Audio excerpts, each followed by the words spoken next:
Ang mabuting balita ng Panginoon ayon kay San Mateo, chapter 11, verse 20 to 24. Noong panahong iyon, sinumbatan ni Jesus ang mga bayang ginawan niya ng maraming kababalaghan, sapagkat hindi sila nagsisit tumalikod sa kanilang mga kasalanan. Kawawa ka, Corazin! Kawawa ka, Betsaida!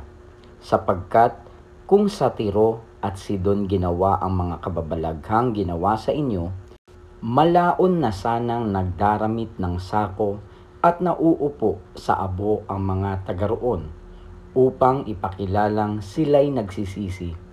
Ngunit sinasabi ko sa inyo, sa araw ng paghuhukom ay higit na mabigat ang sasapitin ninyo kaysa sasapitin ng mga taga-Tiro at taga-Sidon. At ikaw, Kapernaum, ibig mong mataas hanggang sa langit? Ibabagsak ka sa Hades, sapagkat kung sa Sodoma ginawa ang mga kababalaghang ginawa rito sa inyo, sana'y nanatili pa ito hanggang ngayon. Ngunit sinasabi ko sa inyo, sa araw ng paghuhukom ay higit na mabigat ang ipaparusa sa inyo kaysa dinanas ng Sodoma. Ang mabuting balita ng Panginoon. Pinupuri ka namin, Panginoong Hesukristo.